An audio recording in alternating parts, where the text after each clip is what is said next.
Well, hello, shifters. What's going on? Well, here we are. And I have to tell you, um, we have had pet peeve shows in the past. And I have to start with a little pet peeve because I think we're going to be digging into some pretty big stuff that's going on right now. So, if anybody else is dealing with these ridiculous maple bugs slash Halloween bugs, like whatever that are out, and I'm just feel like they are so disgusting. But what's even worse is having one you thought had died limping and dragging itself across the room when you're in the middle of something and you can't, like, here I am, I'm tied to a mic and I've got some mangled poor bug that I like. I mean, Oh if you need to run and take care of that, go ahead. no, it happened earlier today. And I was just Oh, like, okay. oh, I wonder if anybody else has these nasty critters in their house. I leave them alone when they're outside because that's where they live, but I live in Yeah. here, so It's like, get out yeah. of my space, man. Like, Yeah. bug off. And I actually was in a call today, and just as I hung up the call, one is walking across my desk right under my nose, and I'm just like, Aw, "F off." And this is a clean show, so I kept it clean there. bug off. Oh, Deena is frozen. We'll see if she comes back.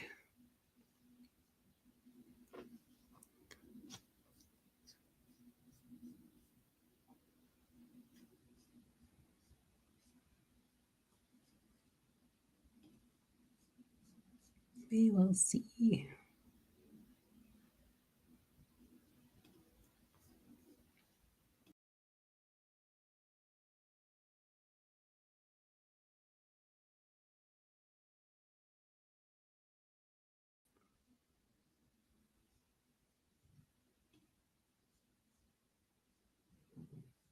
Okay, we just had to refresh. I'm hoping Deena will come back in. Isn't that fun?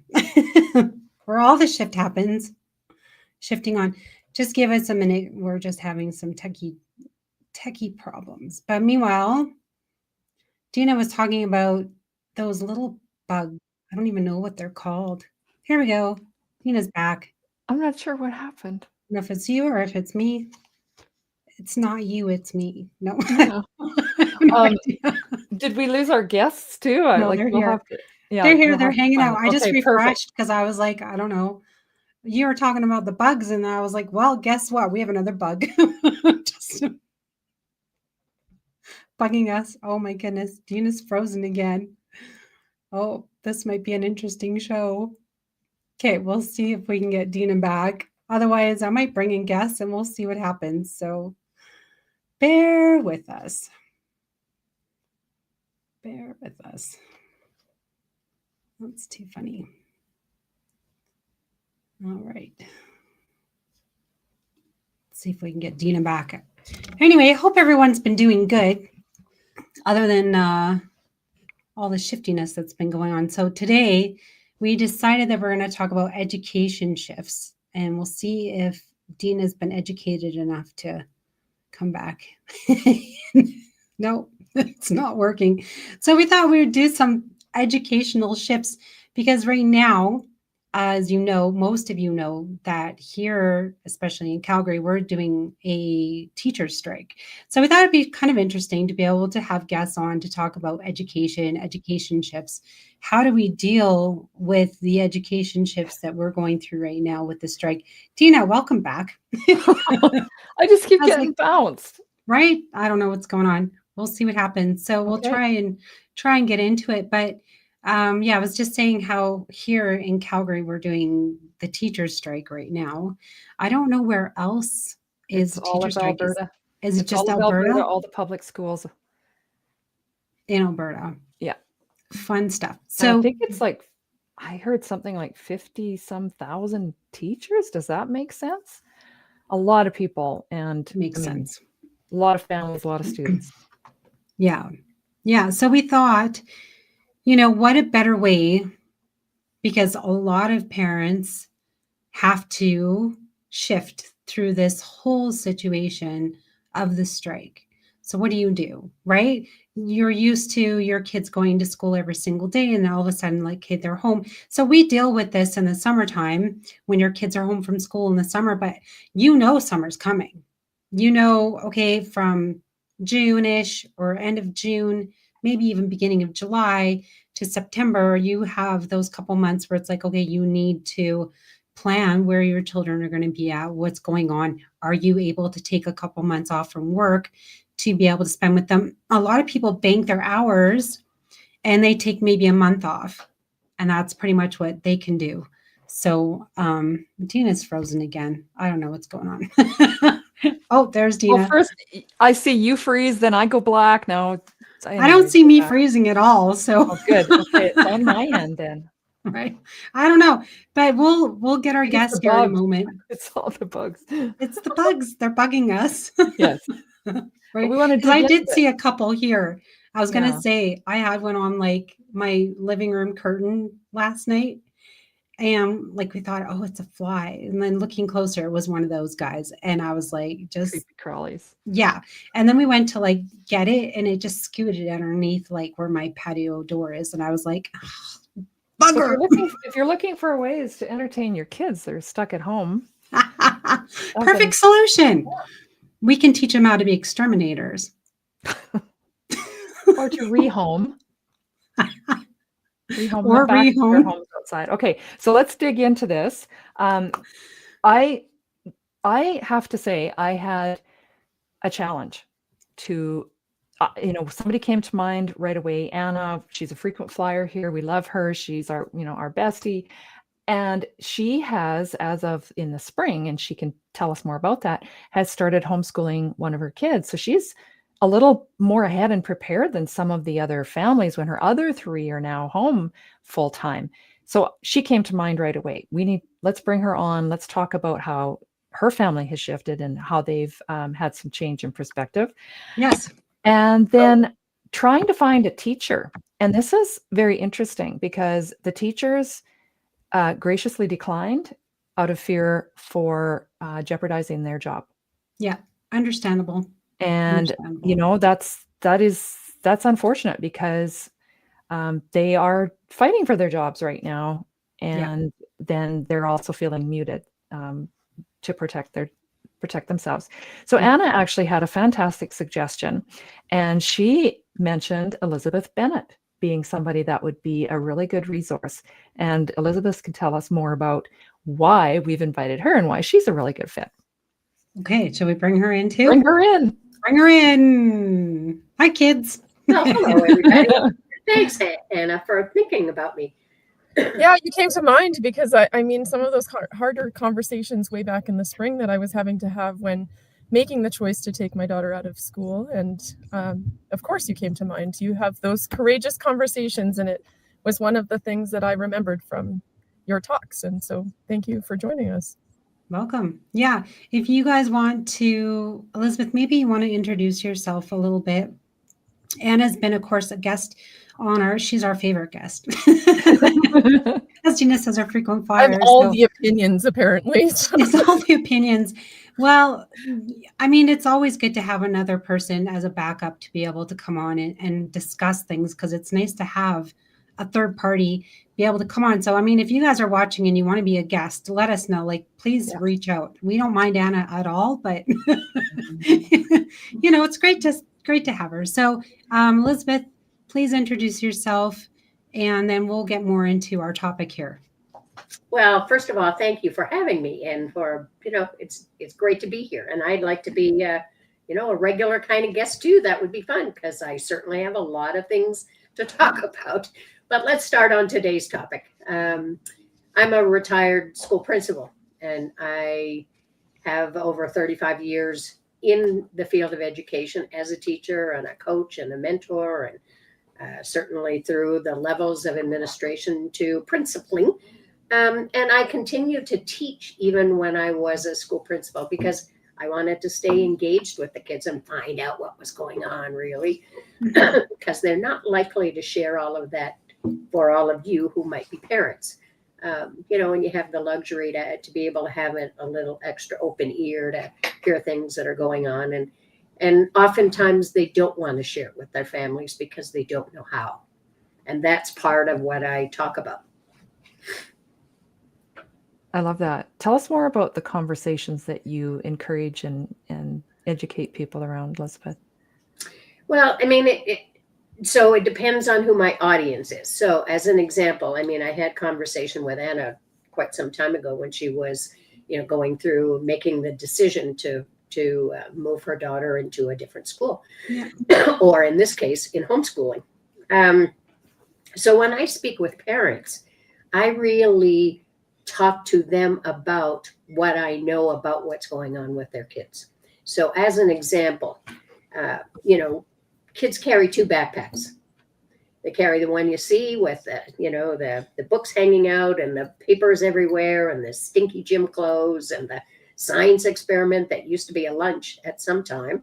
And probably right at the bottom of that bag, there's a crumpled up field trip form that they got about 6 weeks ago. And, oh, Mom, by the way, the field trip's today. Could you sign it? Yep. So, you're pulling it apart and you're trying to, rub it out and be able to write on it. Iron it out. But then there's the backpack that they carry. And that's the one filled with anxiety and fear. And, are they doing the best they can for you as a parent? Because they hear you say, how's your marks and what are you doing? And when's your next test? And are you studying? And go do your homework and all that stuff. Plus everything else that's going on in their life and in yours. So oftentimes, parents will say, oh, well, my kid doesn't talk to me. Well, that's part of what I do to help them reconnect. But the thing about it is they don't know how to approach some of that because they've got that emotional thing going on where their hormones are raging. And because, my favorite group are teenagers. Oh, and by the way, just for all of you to know, teenage years now start at 8. Yeah. 13 is, that's passé. It's middle age, teenage. Yeah. So with all of that, I mean, those are the things that I talk about with parents to help them understand because, that the raging hormones and the ballistic behavior and the stuff that parents pull their hair out about, that's all the stuff that makes me come alive because their behavior is a form of communication.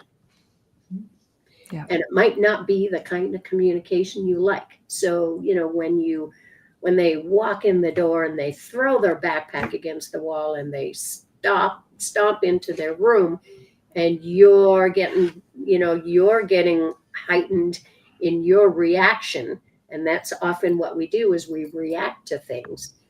And so I help parents understand that, well, find out what's going on. So you can do one of 2 things. You can yell at them, what the hell did you do throwing your backpack against the wall? Or you can say, tell me about what happened today that made you have to do that.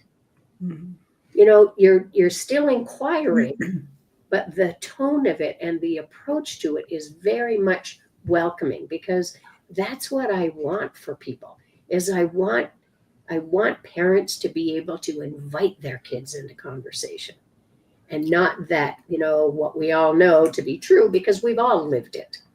We've all pushed the limits. We all had those times where, we're just going to not do what our parents say or whatever. And, depending on when you were born, I've been around for a couple of moments now and where children should be seen and not heard. If money doesn't grow on trees and don't cry or I'll give you something to cry about. Boys don't cry and all that stuff. Yeah. And now we've swung that pendulum way in the other direction where kids know far too much about what's going on in their lives, in their families, because some of it needs to be the adult conversation without having the children there. But they're always listening and they're always watching. And, again, those are things that I say to parents about how are you showing up in your own home?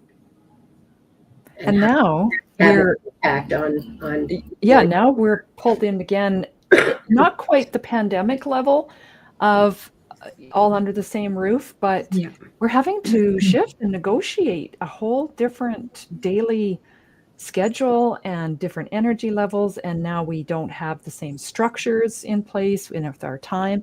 Mhm. Anna, what have you seen happening in your home? Well, like Elizabeth said, we did see a lot of that irrational behavior where it was just the storming off, the rolling of eyes, the excessive get out of my space, the swearing, the stuff like that. So I truly am with Elizabeth when I say I truly believe that Sophia was telling us something, and we just weren't able to hear that in what she was saying. And so in her situation, we did take her out of school. I do feel like she's a bit of a square peg in a round hole. It just the system isn't set up for her to be successful in what she needs, and she Yeah. wasn't able to communicate that. And so her form of communication was get me the hell out of here, and she would do whatever it took to get out of the classroom. And so yeah, we pulled her, she made the choice ultimately, but we followed through with empowering her to seek some other services and pull that into our home. And so we really focused on Sophia being safe. And so just really keeping her emotionally and physically safe. And then once we got her situated, of course, then the strike hit and her routines are now out of whack. And she's having to share the space with 3 other humans, and because the other kids are home, and she already had her routine. And so transitions and stuff are really difficult for her. And so now 3 weeks in, we're starting to see a little bit of a relaxation again with her behavior. But we did see an increase because of the change in routine. So, but once we got Sophia situated, it actually calmed a lot of our family. So just because we were always on edge of like, what's going to happen next? What's going to drop, right? And so really just taking a step back and trying to understand that. But also, I must say, in my whole experience of this whole traumatic experience of going to homeschool, which I love spending time with her. But I am by no means a teacher by any stretch of the imagination, in the fact that I did not go to school to be a teacher. So do not take this as any sort of governance or anything. Advice. So yes, there is a caveat there. I'm doing the best. I'm doing the best I can with that. But yeah, it's been difficult for all of us. But she is doing much better. So we've seen a huge change in her behavior, in the overall what we used to call chaos in our home. I mean, we still all have chaos in our homes, I'm sure, but this is just a different level. And so yeah, it's been difficult, but it's also been nice to kind of reconnect with her on a different level and really try to understand her. So as far as education, go ahead. Oh, it was just like, and that's like, I think where I tie back to Elizabeth was that was kind of the conversation that we had, was that really understanding, and I've heard her talk multiple times on many stages. Very, very fantastic speaker, by the way. I just really appreciate where she comes from with that curiosity. But for me, it was also looking at what is happening for me, because some of those triggers that she was having, I was also having from my childhood.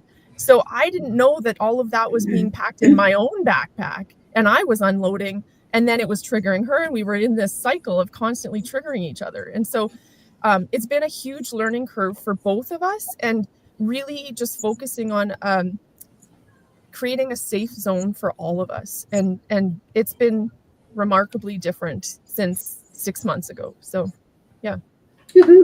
Yeah, that's a major shift. We hear how if the big people aren't okay, the little people aren't okay, right? And so I think you've really said, like both of you have mentioned, how that communication and then the curiosity, you know, why the behavior, not just react to their behavior, but why, and dig a little deeper and ask what's going on. And I mean, they don't have school now that they're coming home from, but maybe they're at some other activity, they're doing something else, or you're just all kind of stuck together trying to figure out life. Right. Yeah. I want to say it's also important, I think, as well, to, even before you're putting your children into school, whether it be homeschool or it's out in public school or private school, whatever you decide, as parents, I would say look at the child's learning skills. Like, how are they learning? Are they hands-on? Are they visual? Do they like group settings? Are they a one-on-one type of a learner as well? So that's also something very much to consider, because Anna, maybe for you, Sophia doesn't like a group setting. Maybe she's not learning. Maybe she's not getting the one-on-one that she needs to be able to be heard, to be able to learn. So I think that's also very important to learn those. Like, how is your child learning?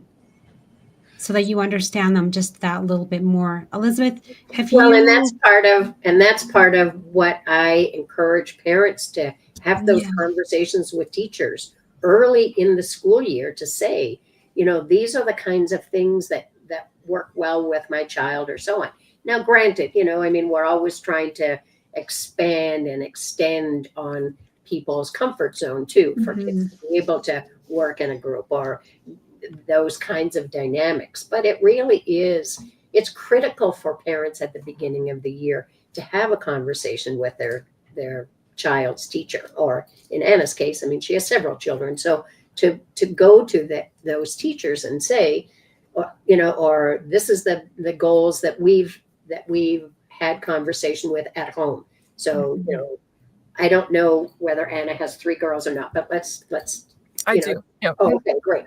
So, each of them are going to have their gifts and talents. Each of them are going to have things that scare them or challenge them, or, she might have one that's, really an extrovert and wants to be in the middle of everything. And then one like Sophia, because I've met Sophia, who's quiet and just wants to, she'll manage, she'll do things. And she's a powerhouse too, because she actually spoke at an event we were at just recently. In front of a whole bunch of adults, and most kids can't do that, right? So for her to be able to step out, it was quiet at first, but then you could see her build the confidence in the conversation that she was sharing with us, because she felt really good about what she wanted to talk about. And those are the kinds of things that we try at school to be able to get kids to do, to see that their own gifts and talents and so on. But it's helpful for parents to be able to have those conversations early in the year and say, these are the goals that my child and I have talked about. This is typically the kind of student that they are in terms of, whether they're visual or auditory or whatever, or these are special needs that my child has. And these are things that we do at home, because teachers are looking for those things too. Because they're not magicians. We're trying to, and I collective we, because I think I'll always be a teacher. Those are the things that teachers need help with, because it's not families against school or school against families. We're trying our best to make that a connection as well, and a relationship, so that we can help support each other. I think you touched on an important thing too, Anna, about safety. It's very basic needs. So that communication, and with the school too, is helping them so they feel safe in those spaces. What makes them feel safe? Because they're not going to learn if they're in survival or fight, flight, or freeze mode. Yeah, and actually, I give it to those teachers and educators in the school system, because they are bombarded with so many needs and so many unmet needs of their own within their classroom. Like, there's been instances where my daughter came home and she said in their junior high class, there isn't actually enough chairs in the room. And so a teacher had to go out and buy more chairs, so there was enough to for everyone to sit. And so, or there's situations where there's kids that maybe need a little bit more attention, and there's not an aide there to help with that. So the teacher is being pulled in different ways, right? So kids are feeling that lack of safety. There's an increase in bullying within, online, but not only that, it's coming into the classrooms and that sort of stuff. So there's a lot of different aspects of safety that we need to look at as parents. and be active in our kids' lives, and not as a helicopter parent, because we want to advocate for them, but we also want them to have a voice. And so when Elizabeth actually mentioned that Sophia was coming to some business meetings with us, is I actually have prepped her for that, and I've seen her flourish, and she has some markets coming up that she's preparing for, and she's just coming into her own when she's been given that space to be who she is, and not fit the mold type thing, right? It's not cut for everyone. And so I'm happy that here in Alberta we do have different options for kids and for parents, right? Unfortunately, we're in a strike situation right now where not everybody has that option to be staying at home with their kids. So I fear about those kids that are at home by themselves all day, because who knows if they're even eating, because that's what teachers deal with too. Kids coming to school without food. And all of these issues are coming to the forefront in the last, years, I guess, because it's been compiling. But there's lots on the plate right now as a parent and as an educator. And I think it's really difficult to bridge that, especially when teachers are so stressed, right? Like not every teacher has the ability to meet with every student's parents or on a regular basis if they have more needs. So you've kind of got to teach your own children and your students to have that voice, and sometimes it's not always there, and that's where the system is failing, right? There's kids being passed through where there's no supports for them. So yeah, I know there's been more recent some schools that will do like a breakfast program, or they'll do like a lunchroom program, things like that. So I think the word is getting out there a little bit more now. But again, it's also boils down to, are you having those conversations with your child where, sometimes they may be getting lunches, but the kids don't even like the lunch and they're refusing to even eat them. And then some teachers think, oh, this child is starving because they have no food, but they're really hiding their food in their backpack going, I just don't like this and whatever. So it's that conversation with the child of like, okay, maybe we should be packing your lunch together. What are some things? Let's go shopping together. Let's do these things. And then maybe while you're shopping out there, you can have a gentle conversation with them and go, hey, is anyone in the class that you and maybe want to buy something for them or whatever? Because sometimes it's a humility thing where some families that can't afford the food, they're not packing things, but they don't want it to be out in the open. Right. So Elizabeth, what have you found in these situations? What do we do? Well, that's interesting that you asked that question, because once a week I make sandwiches at Brown Bag Calgary. And it started off many, many years ago where it was maybe 1,200 or 2,400 sandwiches that they were making, and in a variety of locations around the city. And then they would have drivers and take those buckets to schools and so on. We're now up at 7,800 sandwiches a day. And that's sandwiches, and then they get a little bag of some sort of fruit, usually apples, and they're already cut up, and some carrots and so on. So those are the things, because so many people who are here, and I'm generalizing really, because I'm just looking at Calgary at the moment, and then the school district that I worked with. Families are coming from places and spaces in the world where they're coming with the shirts on their back. I mean, you've seen the news, so you know that they're coming here, right? Or there are families who they've lived in a refugee camp, so they haven't had for any type of formal education. And those parents are coming here for the betterment of their children, because that's what they tell us.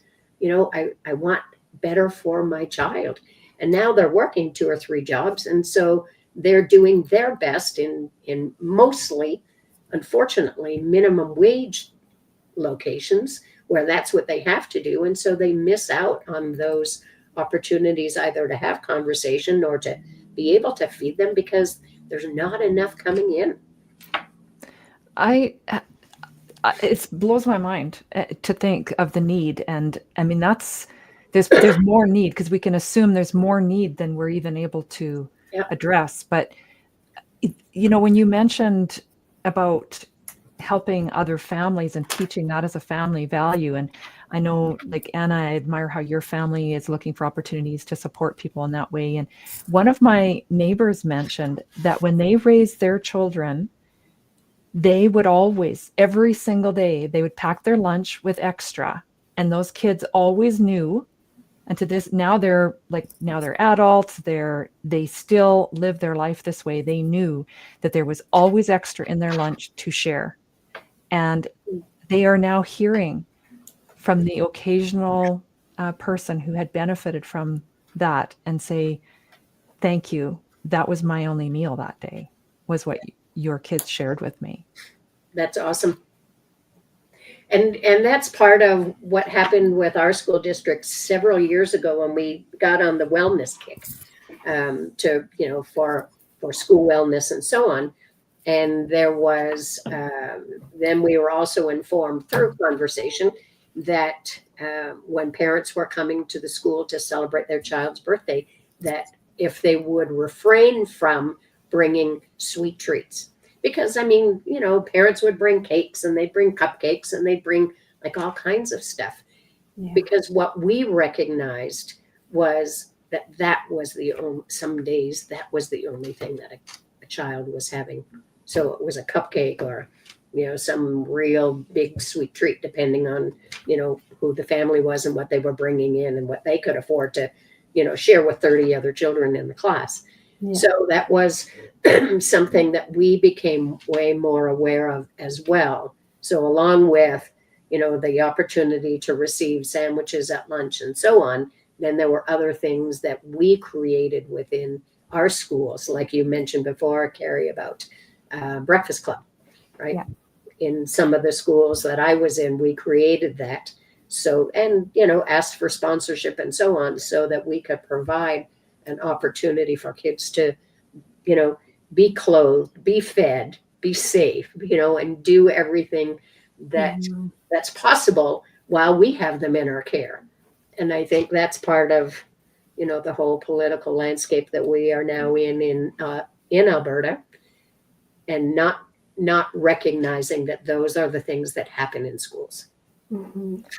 Well, and when those basic needs are met, so now if we can meet a few of those, the safeties, maybe some food, then we're talking about the learning. So around education, I would be interested to know, and I want to get into hearing more about homeschool and what options and things that you're just almost on a weekly basis. I hear something else new that you've discovered for a way for Sophia to learn, engage with others, socialize, and I'm seeing you blossom through that too. So I want to get into the homeschooling, but let's talk about that school environment, Elizabeth, and what is it actually like for a teacher on a day-to-day basis right now, with class size and dealing with, you know, I mean, there's also, and I'm going to plug this in many conversations every time I have an opportunity, but there's an epidemic of domestic violence. Mm-hmm. And that means there's an epidemic of kids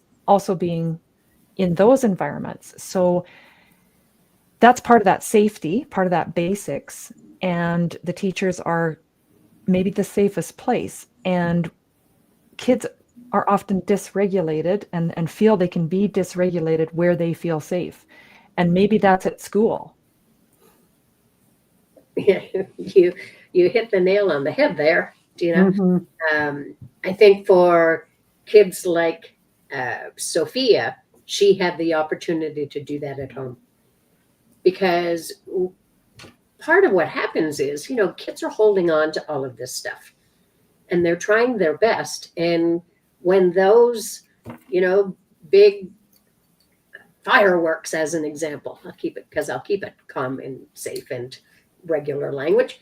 When those fireworks explode in a classroom, that's the end. Yeah, that's the end piece, right? They're finally letting it all go.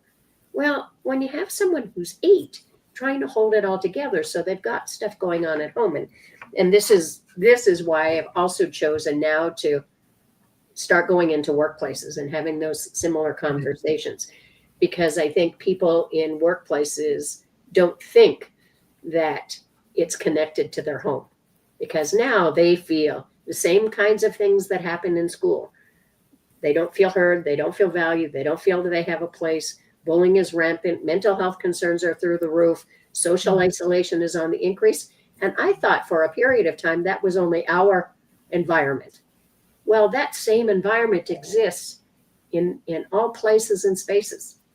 And if you've been following along on LinkedIn lately, and I've seen some of Anna's pieces, there's more and more talk about workplace violence and toxic environments and people in that, what do they call that term? Quiet quitting. Mm-hmm. Or I learned a term this year called presentism, because people are just at work. That's it. That's all they're doing. They're doing anything. They just happen to be existing in that. But when I speak with people in workplaces, I'm trying to get them to understand too, that if you create a positive culture in your workplace, if you learn and understand how to manage conversations, and whether, they're a conflict, or whether you feel, oh, I don't ever want, I don't like confrontation. It's not about confrontation. It's about conversation. But, that's a whole other, we can have this conversation some other time and I'll talk about that. We'll But confront the conversation when we get to that. okay. But what ends up happening is those people that feel angry and upset and so on at work, they have one of two things happen. When they come home, they have a family like any of yours who are excited to see them, and, and that's great. And so they go back to work in order to play with their family. But then the other side of that is that people leave their work, they're angry and frustrated and upset and so on. So when they come home, then that's the blowout they have on their family, which increases domestic violence, the possibility of alcoholism, drug abuse, you name it, it's there. And I came from that, so I know it to be true. So when kids are in that, they're trying to manage that too, plus all the things that are going on in their little lives. And I'm looking at someone who's about 8, because that's kind of when you're really aware of things, right? And you can have adult conversations, and you can still play with whatever's going on with your friends. But the piece about that, though, is that backpack that you don't see is the one that continually increases. Now they're holding on to all of that shift stuff that you talk about, right? And they're trying to manage that at home, and they're trying to manage themselves. And depending on whether they're the ones that are abused, or the view of it because their parent might be, or, or there's sexual abuse or anything else that's happened, then they're carrying that, as well as, the pressures of school, and, have you done your homework, or, put your books away, or sit quietly, or so on. And, we're not meant to sit still on a chair for 8 hours. We're just not. None of us do that well, I think right? Yeah, and I think you hit a nail on the head there too, Elizabeth, because now we get into big feeling kids. So like my Sophia or my Miles, who are like supreme empathetic, right? They're feeling those energies that other people are putting out too.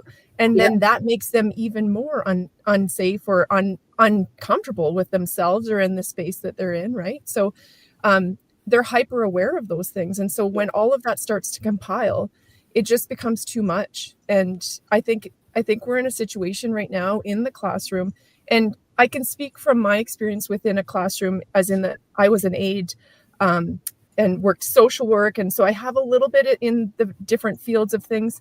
But there's a lot going on at any given time. It's not one thing. It's not the teacher standing up there beautifully and giving a lecture, and it's chaos. Like it's everything is happening. Someone, like, we're integrating kids into classrooms that are different abilities, or nonverbal, or have a different language, and it's really hard to communicate, and it's hard to be in those spaces sometimes.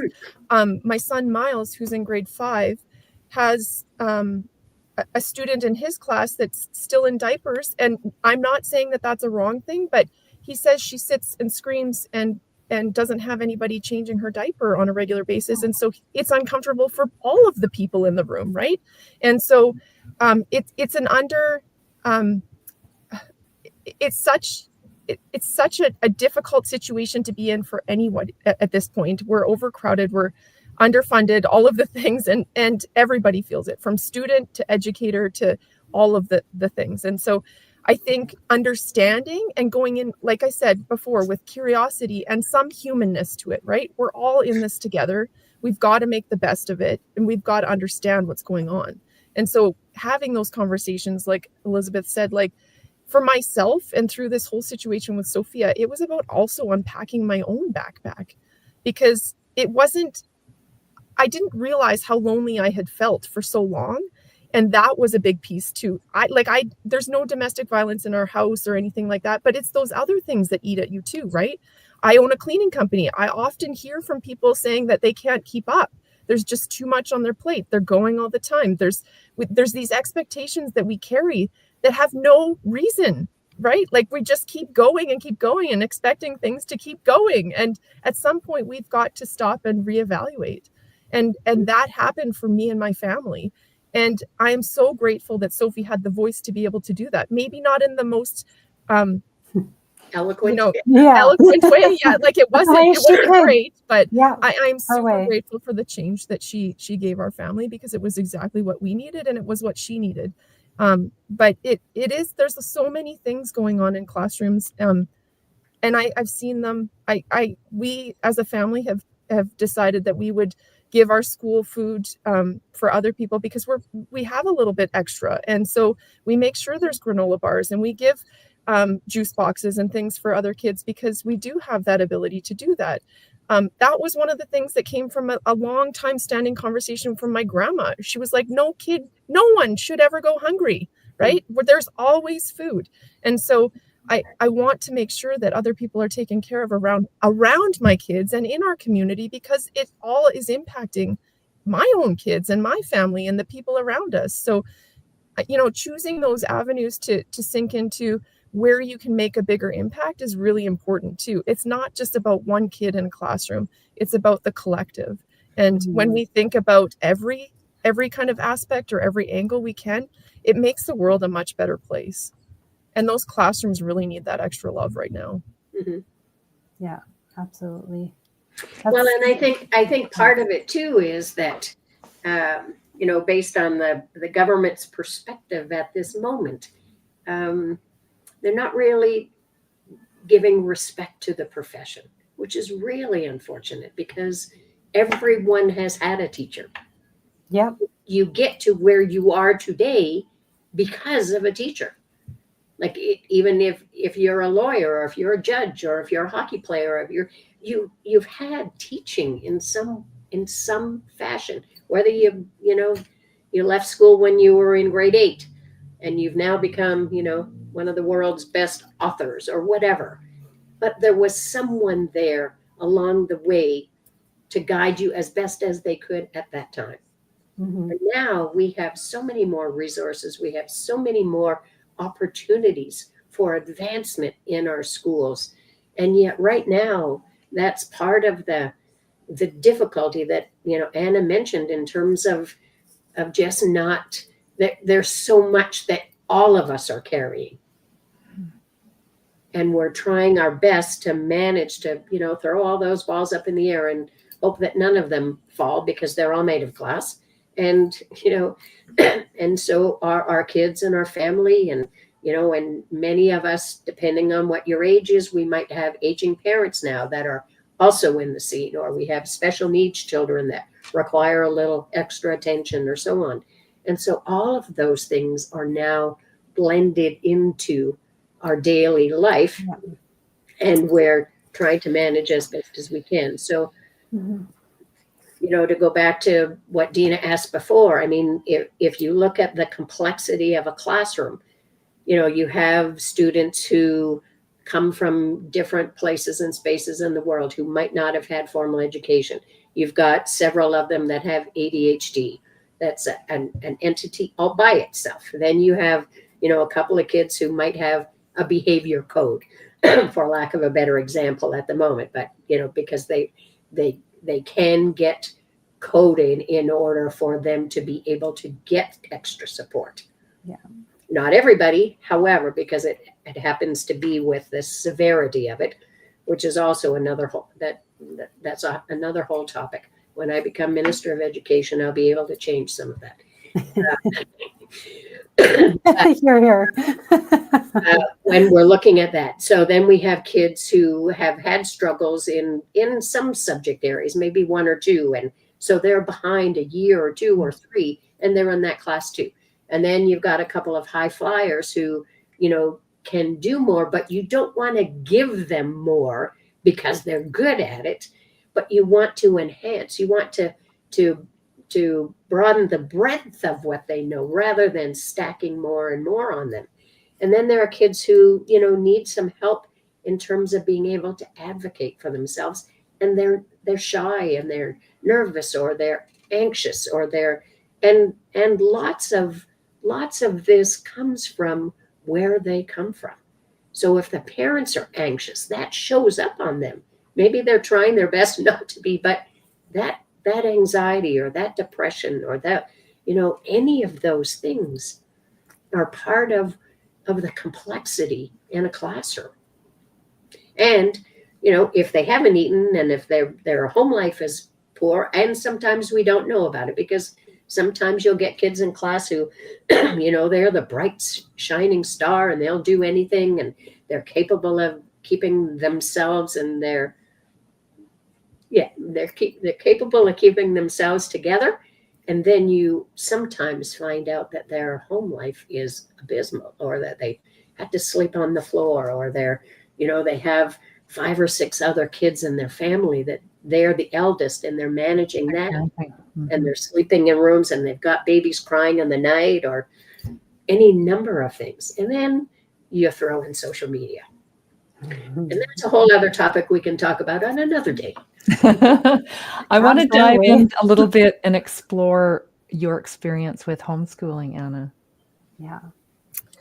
Well, it's like anything. When you first start, you're overwhelmed. I didn't know where to start. I was overwhelmed with just the feeling of having to be with this little human 100% of my time, which I love my children, don't get me wrong, but there becomes a point where you start to lean on other people to help with that responsibility, right? Where you send them to school so they can learn things that maybe I won't know, or that I don't gravitate towards. I'm not somebody who likes a lot of crafty things, but Sophia does. And so I struggle with a lot of the anxieties of like, am I giving her enough? Am I doing it good enough? Like all of those sorts of things as a parent. But what I've realized is that I still don't have to do it all. There's lots of resources out there. And as long as I'm willing to have the conversation, we all continue to grow, right? I found resources online. I mean, with social media and stuff, you can connect with other parents. There's podding. There's also like, part-time schooling. There's, you can still go through the CBE with homeschooling, and it's teacher-led. You can parent lead. There's so many options nowadays. I think it's one of those things that you really need to find what works for you. And for us in this moment, this works for us. But we're also learning through the lens of like health and wellness, with a whole focus on safety this year. And that means personal safety, emotional safety, letting down our boundaries a little bit, not boundaries, but the barriers that we have, because for so many years,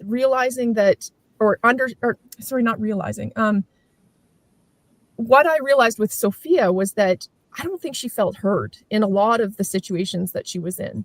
And so she was often maybe brushed off, or not, I don't know, just not feeling heard. She didn't feel safe in those environments. It was really overstimulating. She was dysregulating fairly frequently, which was also impacting her relationships with other students in the classroom.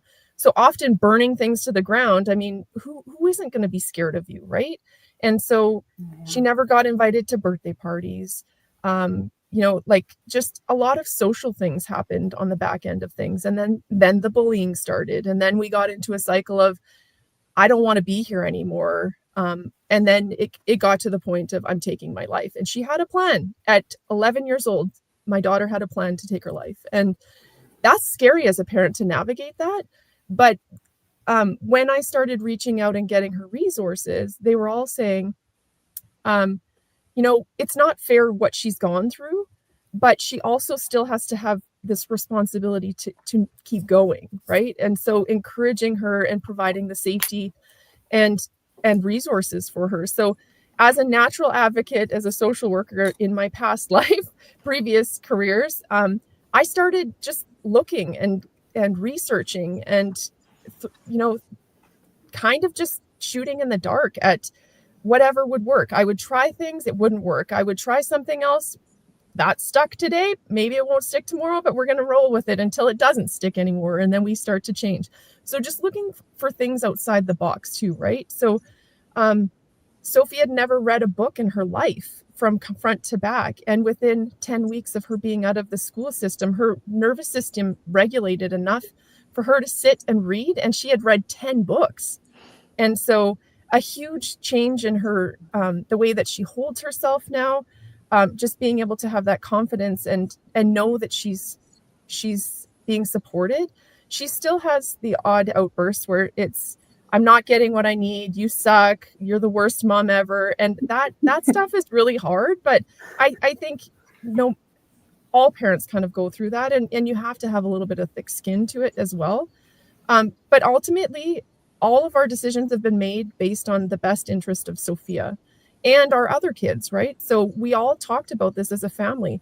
If this is going to happen, we know that the other three might have some buyer's remorse of having to go to school every day, or the expectations of what it might look like because Sophie's going out and doing these things, or having different environments to work in. So when we first started, it was literally focused on getting her regulated every day. So we would have some sort of river time. We would go out to the parks. We would move our body, and we honored that. And so for the first little while, it was just about getting comfortable with herself. And then we started to bank on things. We started to add in reading, and we started to add in writing, and then math. And you know what? A kid that never loved math is actually sitting down and doing it in her own time. I give her an agenda every day. This is what needs to be done, some boundaries, and it's getting done. And I don't know if she will continue on or if we'll continue on like this, but it's working for us right now. And I know that there's always options, but to have that openness and the conversations with people around me. I love having tons of educators in my network because I can bank those conversations, right? Like I can ask, what should I do? What do you think? And so it's really important to get out of that isolation, because it can become very isolating very quickly and very overwhelming because there are so many resources. When I first started looking, I was like, whoa, there's this and that. And like, we could take a cooking class and we could go over here and we could do that. And I was looking at the schedule once I put down all the ideas that Sophie and I had. And I was like, we would be going 24/7 if we wanted to do all of those ideas. Right. But keeping in mind that, there's got to be balance to everything too. So the work gets done. We start in the mornings. That's what our day looks like. I let her sleep in a little bit. And now with the teacher strike, my kids like to stay up a little later. So we just shifted our day a little bit. And so, but in the morning we get up, we have breakfast, because nobody works without breakfast in their tummy. And we take meds and we exercise a little bit, and then we get to book work. And so they get to choose on their list what they're doing. But I set that out for them. And so there's some great resources out there to use and to follow. And I just change as I go. I also used a little bit of AI to help me with some of the brainstorming stuff.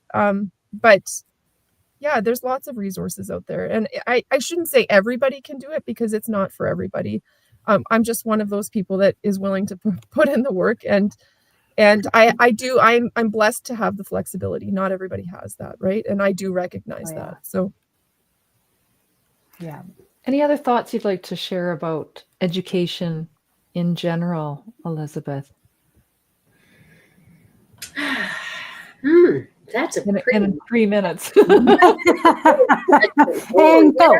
I think it's important, and Anna talked about this before about Sophia, is to continue to have those conversations, Oh yeah. because that's the piece that's going to help build whatever is going on in your family. Because I'm sure that you've had, Anna, you've had many conversations with the rest of your family in order to say, okay, well, this is the situation and this is how it exists with Sophia, and we're helping to support you in whatever grade you're in, whatever, challenges or opportunities or exciting things that are happening. So we'll continue to support that.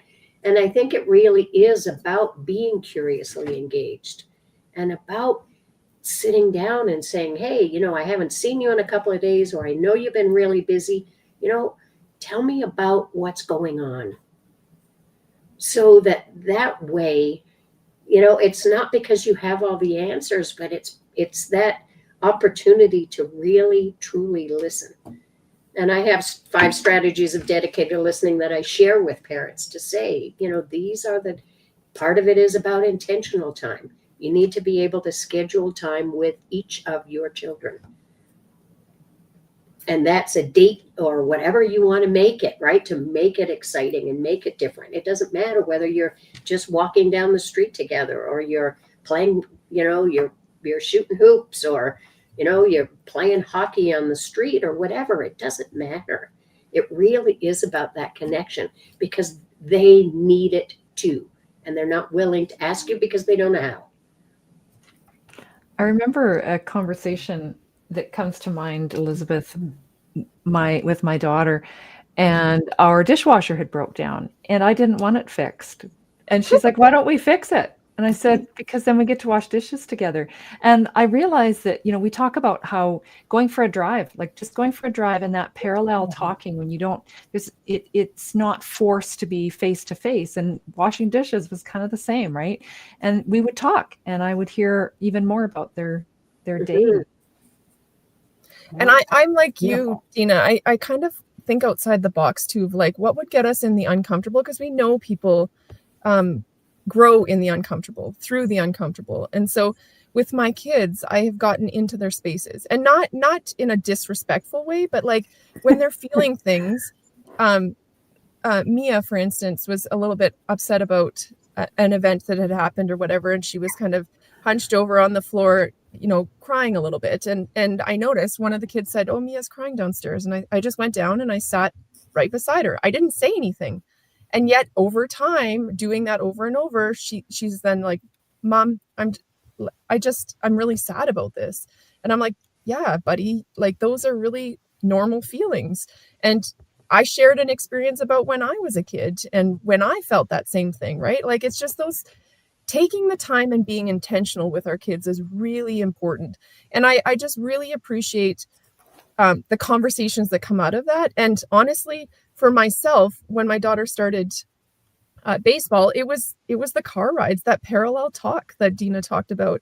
I've also connected them with resources where Jen would meet with Mia and they baked cookies or took the dog for a walk or whatever. And that was therapy through interaction, right? Like there's so much that can happen by just being there in their space, respectfully, not intruding in her room. I wasn't intruding. I knock and I make sure that it's okay to be there. But yeah, it's getting curious and being respectful with that conversation. I really respect my kids. I really want them to be successful in life, and I want to give them the space and the growth. But I also know that we learn these skills along the way. We don't always have them when we need them.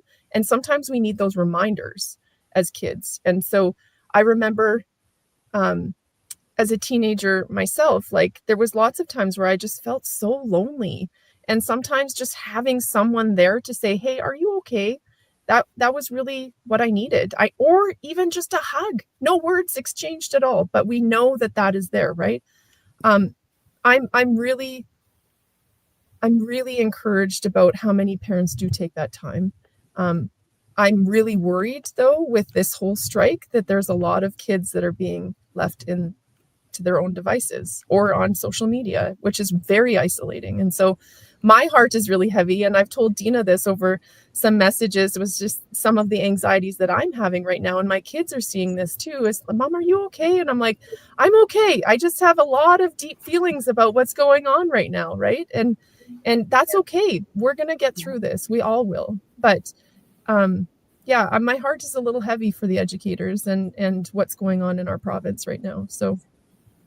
And I think that transparency is good with our children. That's part of those conversations, is letting them know that you don't have it all figured out. You aren't perfect, and you don't expect them to be, but let's figure this out together. Well, and when they see that too, they see that role modeling, then they know they have an opportunity then to be able to use those skills as they have relationships. Mm-hmm. And, you know, and the acknowledgement and the vulnerability piece about being able to say, you know, I don't know it all.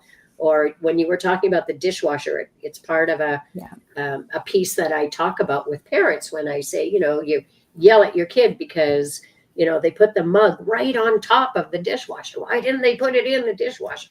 And that's when you can say, you know what, it makes me really angry or upset when I keep having to yell at you. And I bet that you also feel angry or upset or frustrated or so on. So how can we make this different? Yeah. And that's that invitation back into conversation. I like that. Absolutely. That's a great place to wrap up. Yeah. Okay. Positive note. I do agree on the whole find something when you're either the car ride or doing the dishes or do some baking or something that you know that the child loves to do. It can even be video gaming, just sitting there and you're both focused on a video game, but you're chatting without realizing what you're talking about. You know what I mean? It's in depth without being in depth. So I love that because then it just opens them right up and you're having fun with them. And it's like, yeah, well, that was a really good game, and high-fiving each other, but yet you're getting intel on your child. Like, oh, how's it going? Oh yeah, you want to shoot that guy down? Like, this is like the guy at school that's always bucking you. Like, okay, let's go. Let's get him, you know. You know, but it's opening those doors, and then it's a safe space to be able to kind of laugh and discuss without being judged in either type of a way. So that's beautiful. Thank you, Elizabeth, for coming on and sharing your experience and how we can better, you know, the whole situation. Like, there's just little tiny things we can be doing every single day as well, you know, we just don't even think about. And it's just something simple as just communication. So that's really super important. Anna, thank you for coming on and sharing your homeschooling experience with us and some little resources that we may overlook. You know, something simple as just a Facebook group that you can reach out to and find those resources and talk to other parents that are doing homeschooling. It may or may not be for everyone. It might just be, you know, something people have to do right now because of the strike. Who knows? But, you know, good luck to everyone out there. If you have any questions, I'm sure there's, again, lots of resources out there. Deena, thank you for getting Elizabeth and getting Anna and having them come on today. Who's got the doggo going on? They're like, time to go for a walk. Yeah, they say Thank you, everyone, for joining us. And be sure and drop your comments and suggestions in the comments area under the video. And we look forward to hearing from you. Absolutely. We'll see you guys in a couple of weeks when the next shift happens. Until then, keep shifting on, everyone. Have a great day. Over and out.